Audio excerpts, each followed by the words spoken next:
Okay, here we have a Sencore TC162 tube tester. I don't think my other one was really working properly. This tube tester is a lot different. It's a lot newer. This is one of the later models of tube tester available on the used market. This one's in particularly good cosmetic condition. What I like about this is it's got this great steel case to it. This little briefcase thing is all steel. So a really good carrying handle here. It's really nice. And then this part here is also steel as well. It's got the booklet in. I'm not sure if this is, I think this is the previous owner glued the booklet in, which is kind of nice, actually. That was a good idea. And today we're going to have a look at an actual issue that we're having with this. I was pretty stoked when I first got this because it looked like it was in such good condition. I mean, clearly you could see it's cosmetic condition. It's almost perfect. It's mint condition. It's probably late 70s, I would say, this particular one. Anyways, unfortunately, this one, it just I just got bad luck. I got bad luck with this stuff. It's not working properly, but what I think is, I think I know what's wrong with it, so that's what we're going to determine today on the channel. Let's see if I fix this. I think it's a very simple problem. I saw on another YouTube channel where a guy had a similar problem that I'm having. It just seemed to be a matter of these switches here not making good contact. The way these switches work is these actually switch pins out of the circuit. So, but in their resting position, they're all on. If some of these are not making good contact, then that particular pin is not turned into the circuit, turned on in the circuit. I think that's what's going on with this. I'll show you what the problem is. Go over here. I've got a 12AX7 here, which is a known good tube. Yugoslavia. Not sure what company that is, but 12AX7. So for A, we gotta switch out pin 9. B, we got 12F2. So filament to 12. We're on F, and setup should be on 2. So we're all good there. The filament section just gives you a range, which, you know, I suppose that's fine. So anyways, let's plug the tube in. Socket 3.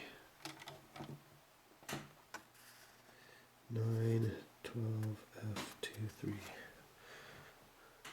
9, 12, F2, and socket 3. Okay, let's go to turn that on. Oh, I missed that. That tube drew a lot of current.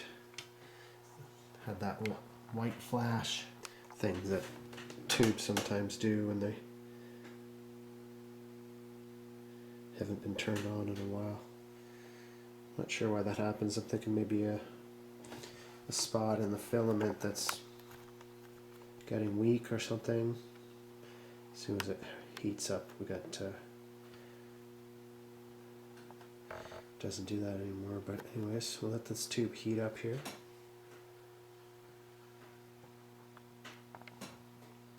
And this has a very particular hum to it.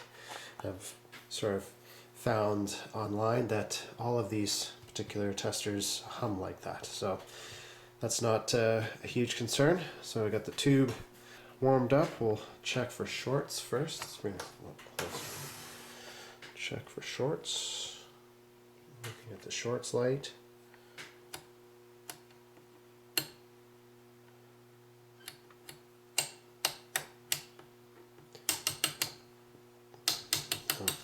No shorts. Check the emission. And we're reading nothing. reading nothing on emission.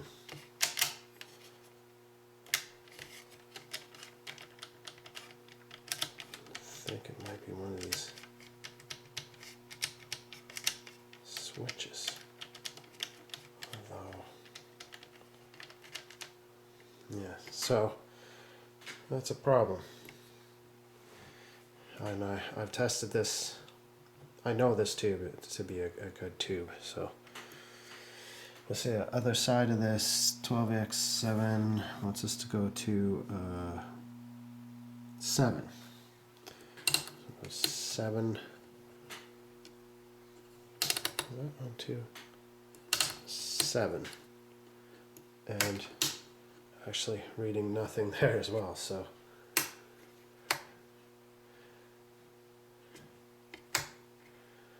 I don't know what's going on with this one. Let's try maybe a different tube. Okay, here we have a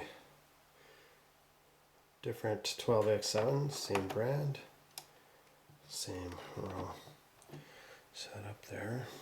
Go to, oh yeah, see, that's what I was talking about, and the other tube did that as well. Maybe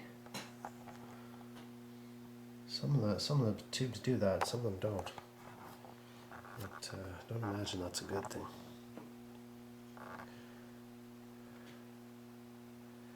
Filament's not burned out, but got that really big current draw there. Let's go to emissions.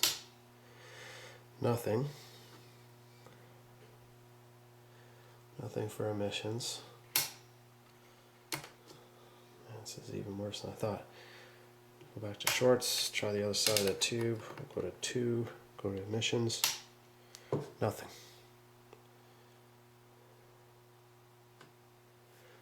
Yeah, so this is obviously not working properly.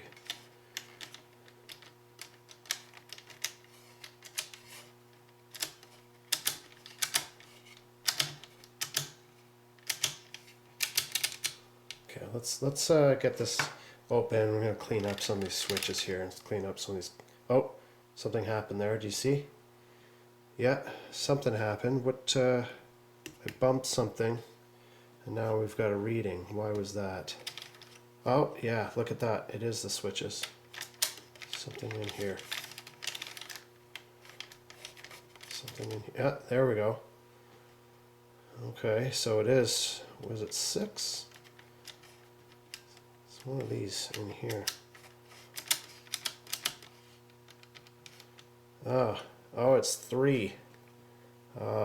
This is faulty here. There, I'm just moving that from side to side. Look at that. Got a reading. So, and that's on this side of the tube. Okay, so grid leakage. That's looking good. Okay, so now this is working here. It's 3. Look, okay, we don't have a reading. And I'm just pushing that from side to sides. The same thing is happening with 2, actually. So these 2 switches, I'm moving them like this. Oh, this one's really bad. Oh, look at that, eh? So it's looking like 2 and 3 are really bad. Try it on the other side of the tube, on 7. 7's looking the other. Oh, there we go. Okay, so now all of these switches are bad. Look at that, eh? Okay, 7. Okay, come on. Yeah, these need to be cleaned or something. Just had it. There we go. Grid leakage. Good. So that's a known good tube, with the exception of it giving that white light. Okay, so we've got a problem with these switches. What is it? 2 and 3 and 7 and 8. So basically, okay, so we've identified the problem. That was the problem. Interesting. So it seems like on these Sencore TC162, they've got a problem with the A section here on these slider switches, because this is a really good condition cosmetically. It hasn't been abused or anything, but maybe just after a while they get some corrosion in there. I'm not sure. Okay, we've identified the problem. Super happy about that. I was worried that I bought another dud tube tester, but just a simple problem. Let's crack this open and clean up some of these switches.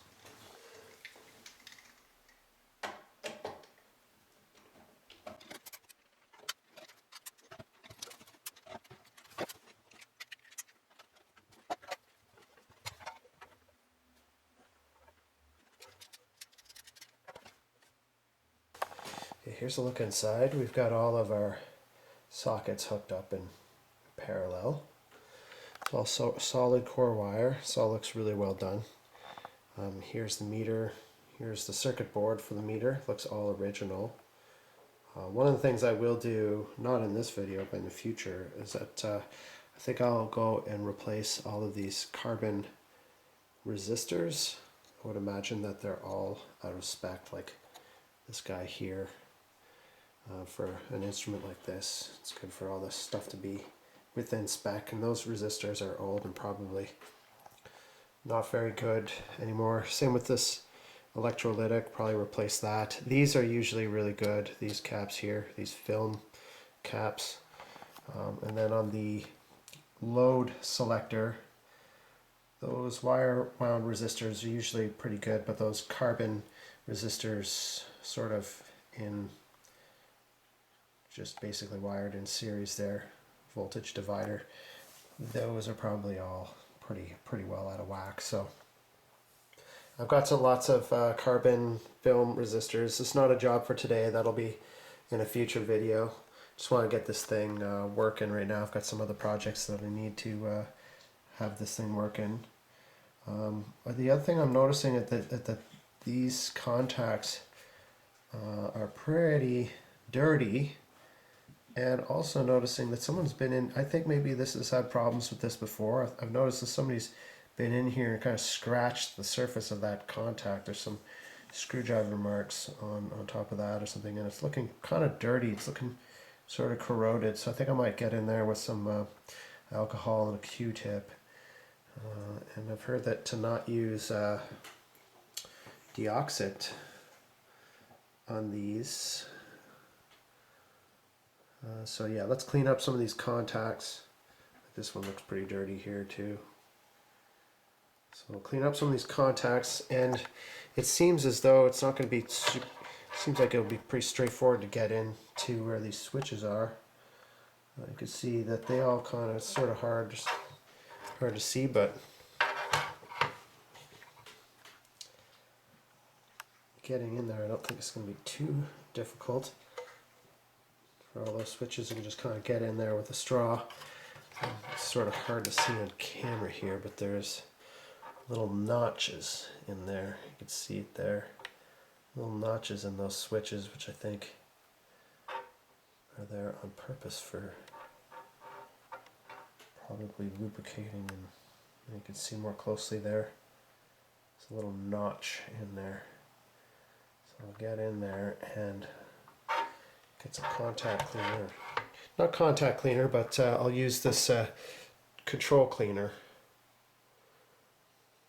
and see if that does the trick.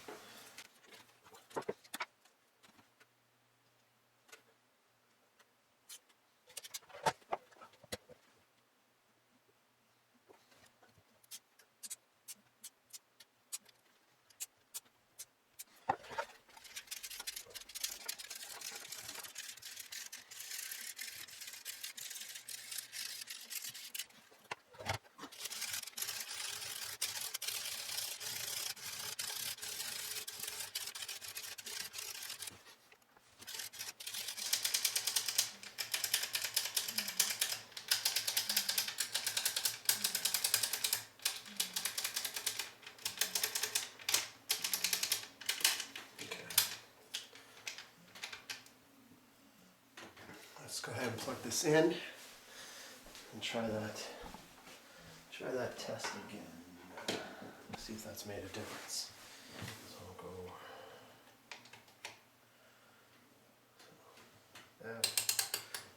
F2, put this tube in.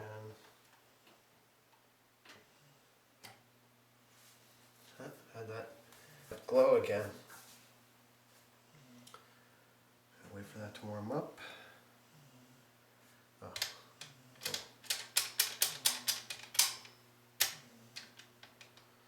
so I'll show you in that position with the exception of 9. Emission. There we go.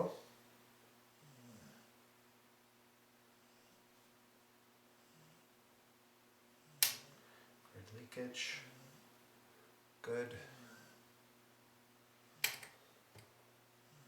Shorts, and some brief flashes here, but that's okay.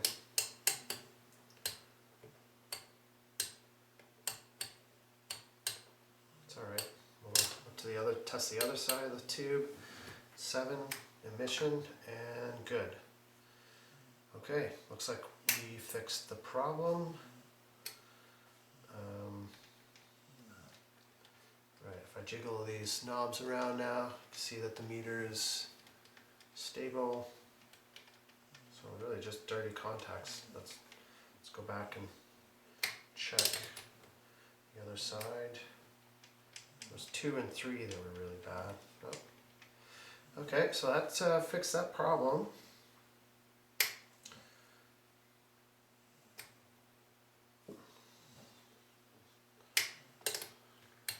Side of 12x7, good, great leakage, that's good.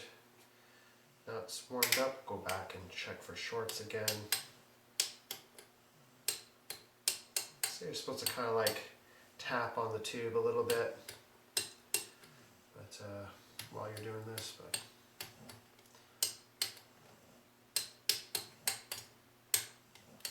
okay.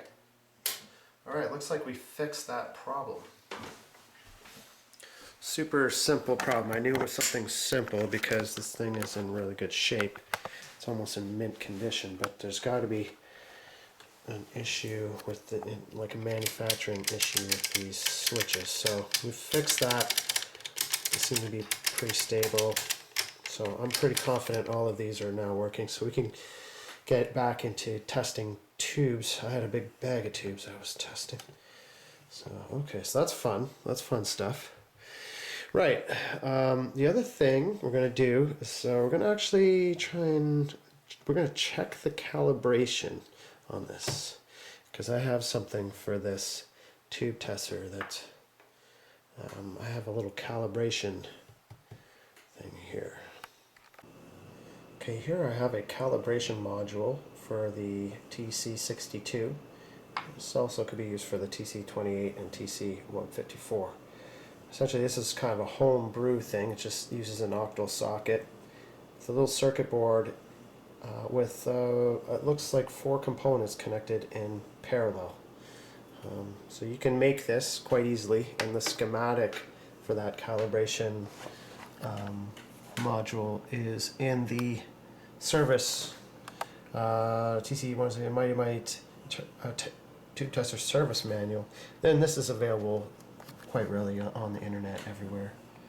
And here's the schematic for it. Super simple. Resistor 1 is a 100 megohm, which is a lot. R2 is 270k, R3 1k, so R1. That seems like a, and then we've got a diode on pin 3. So all these are just connected in parallel. So that's what you have here. You can kind of see the components if you look carefully. I'm not sure the camera will pick that up, but you can see them. They're in there. They're buried inside. I don't know if the camera picks that up, but they're inside there. So we'll go ahead and put that into socket 1. There's a certain procedure that we're going to go through. One is there's 2 calibration controls, and and then the controls that you're going to adjust are underneath. This is plugged in right now, so let me just unplug this.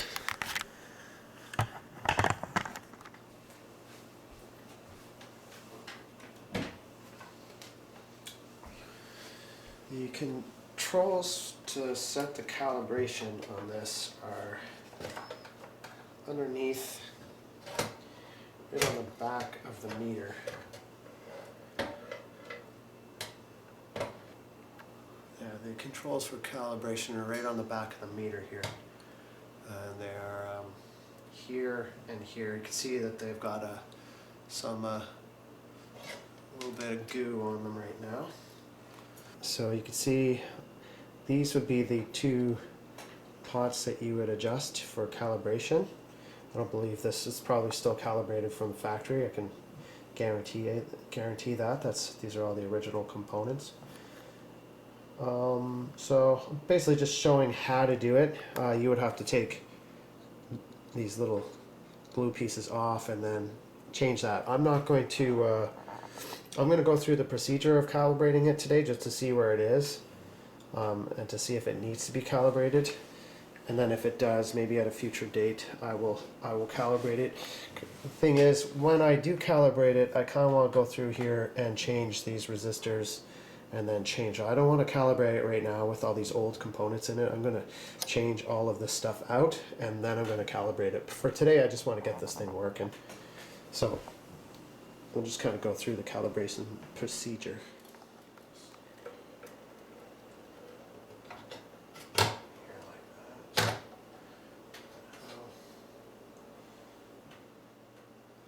so the calibration module is going to go into socket 1.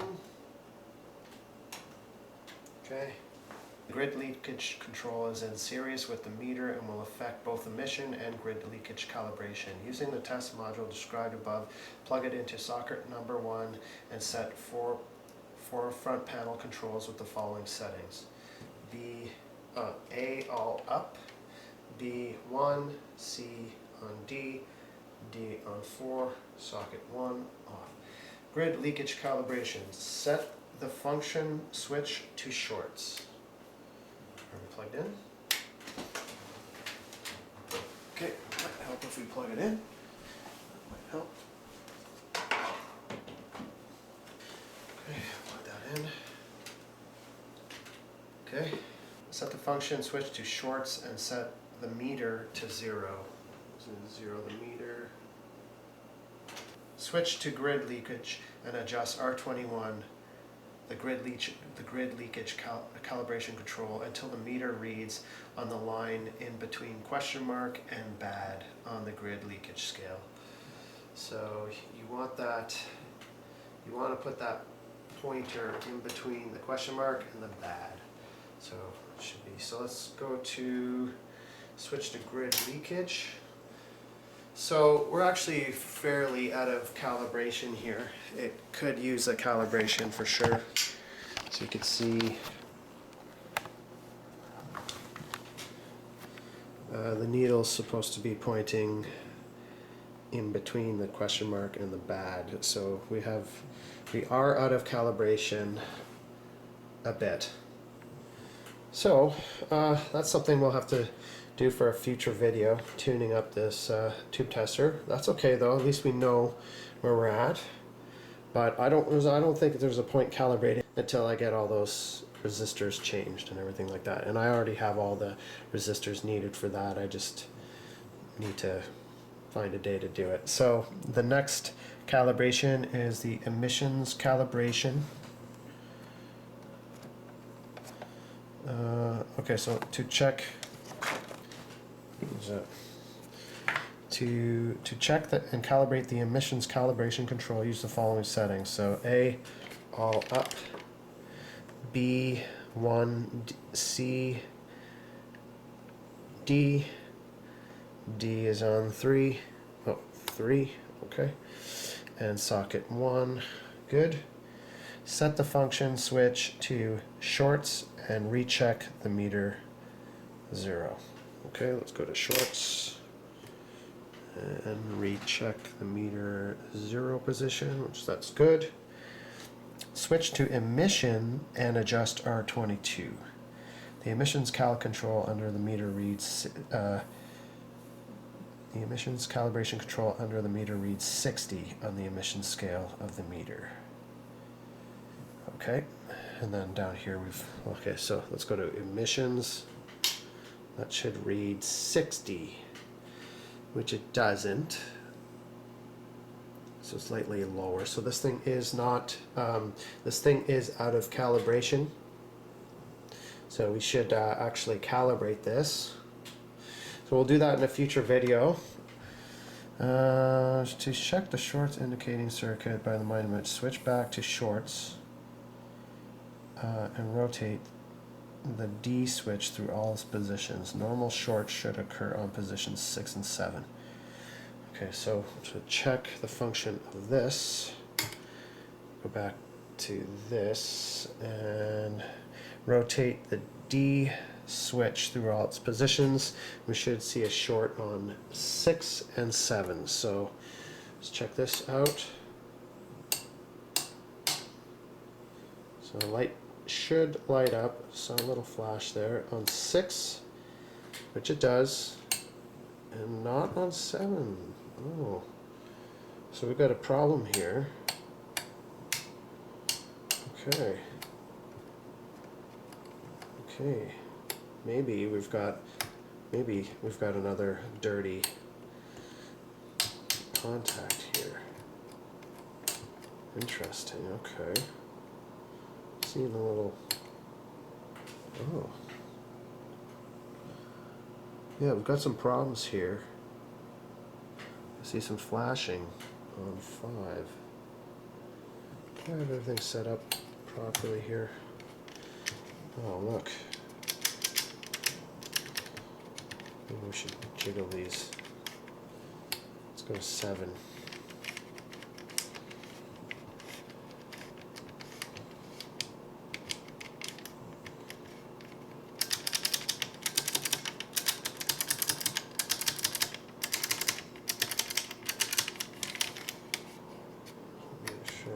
Okay.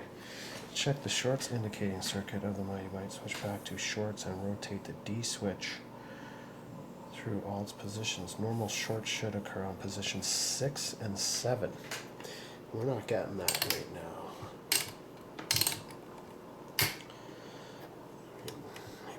Maybe we gotta. That seems a bit tight. Let's put that in again there.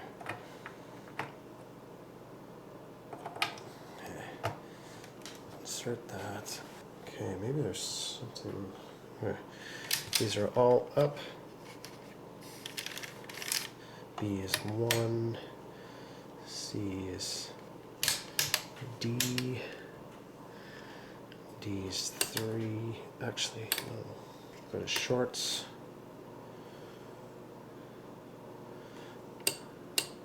See some flashes here. This on 5 has an ever so slight flash to it. These are pretty sensitive shorts circuits. So, that's interesting that it seems to me like this has moved over one. I wonder why that is. So there's something wrong with this short circuit. 6. Check around 6 and 7. Okay, why isn't that? Again, jiggle these switches around. Maybe change the mode.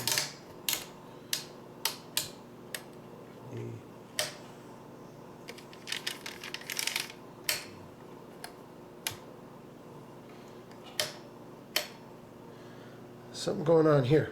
Okay, well, we'll deal with that. I don't see that as being a huge deal. If a tube is shorted, you're gonna know. So that test is not as crucial as the other ones for me, anyways. Now, but obviously we got some work to do on this meter. Okay, guys, that's going to sum up this video. So we've determined a couple things from this video. The Sencore TC162 tester, which is highly regarded as a very good tube tester, and I know it is. I love the construction of it, and it's just the quality. It feels really nice. It seems the build quality is really good. But it does seem to have a problem with those little switches up top there in the A section. There's another video on YouTube which I'll link to, which I sort of got the tips for making this repair. The guy in that video had that exact same problem. So that seems like a common problem with these units. And then the second thing is we've determined that the tube tester is in fact out of calibration using the calibration module. Before I calibrate it, I would like to go through and change all of the carbon resistors and the electrolytic cap. So we'll do that, and then also we've confirmed that there is a problem with the short circuit, which I think is going to sort itself out when we kind of go through and replace some of the components in there and calibrate it. I think that's going to sort out the shorts circuit. So yeah, other than that, we got some tubes to test for another project of mine.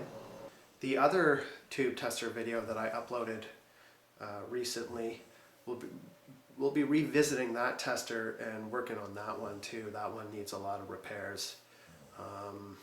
Not super confident in that one, so I just went out and I bought this one. I know this is a good one. There's a lot of information online about it, so I'm super happy with it. I was worried there that I got two dead tube testers, so I was kind of discouraged there for a little bit, but now feeling good again.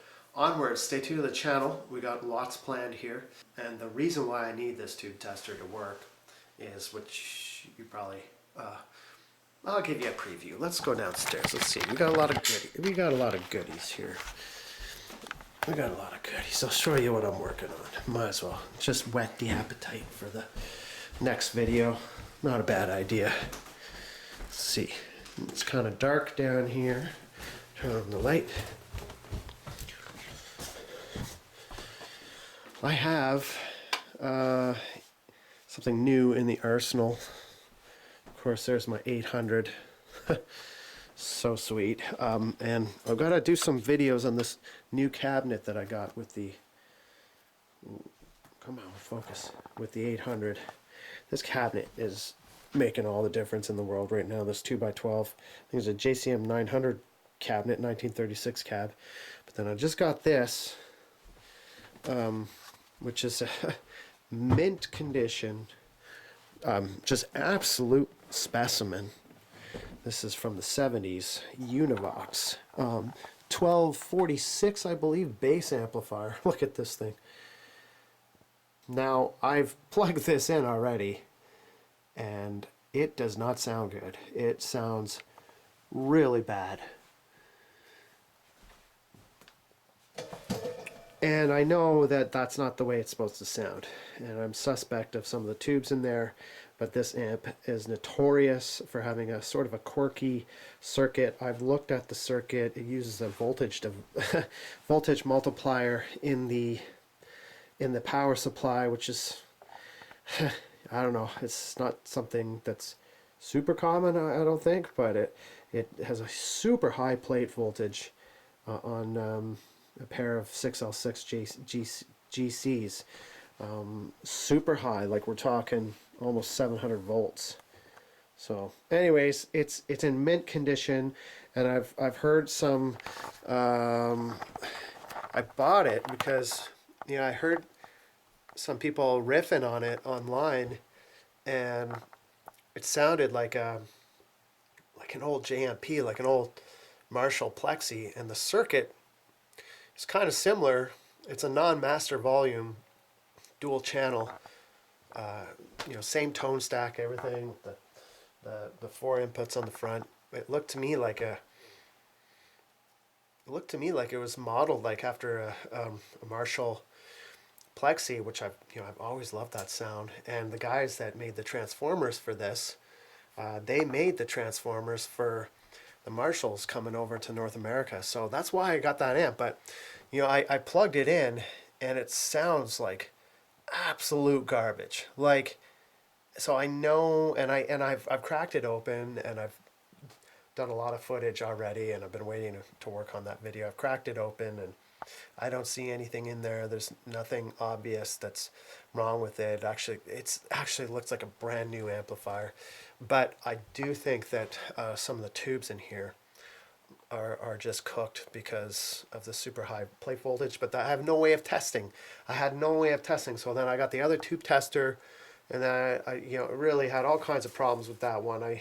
The Paco T60, that one I shelved it.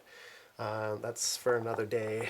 I need to go back into that one and work on that. But in order to do the experimentation on this one that I want, I need to confirm some things with these tubes, and I don't want to just go swapping in tubes to this thing, because I mean on a different amp, like maybe the 800 or even my any of my other tube amps, I would just swap in out tubes, like no big deal. No, I wouldn't be worried that the amp is going to like damage the tubes. But this thing's a different story, like I'm not sure what the plate voltage is supposed to be on a 6L6 GC, but I know it's not supposed to be 700, and I've heard as high as 710. Now the screen grid is set accordingly for that high of a plate voltage, but it's besides the case. I don't want to go putting an expensive set of tubes in this thing. I want to verify that the tubes that are in it are done, but so that I can verify that's the problem. And I've got some older 6L6 GCs sitting around that I wouldn't mind putting into that thing. But again, I don't really want to ruin any tubes in today's day and age. I mean, yeah, it's getting expensive. And speaking of tubes, I got all kinds of cool stuff. Here's an old astatic CB mic here. I got all kinds of cool CB stuff for new videos. There's an amplifier. Got all kinds of new radios that are on the bench. Don't want to give too much away, but there's a nice Cobra 2000 GTL here. Actually, we got people on here. Skip is totally dead today. Oh, there you go.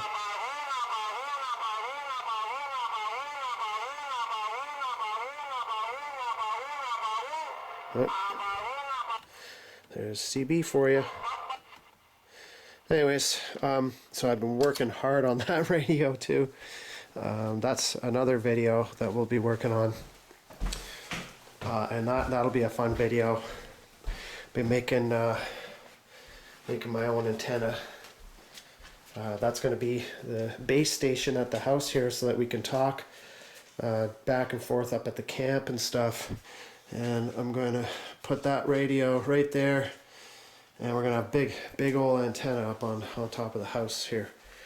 So anyways, we have lots planned. I've been working hard on this stuff. Just haven't really yeah, this tube this thing, getting this thing dialed in was like, is going to be super important. So anyways, sort of like a sneak preview at some of the things I got going on here. I've got a lot more going on, so if any of that interests you, stay tuned to the channel. We're gonna have a good time here, and yeah, I gotta take Zoe out here. So UOttawaScotty out. Bye for now, and I hope you enjoyed that video. We'll see you soon. Bye. All right, sit. Sit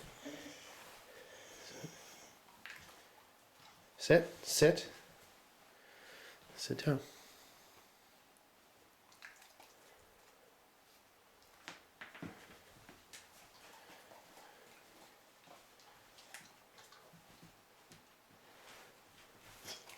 Good girl, you got it. Okay, good girl. Who's daddy's girl? Who's daddy's girl? Who's daddy's girl?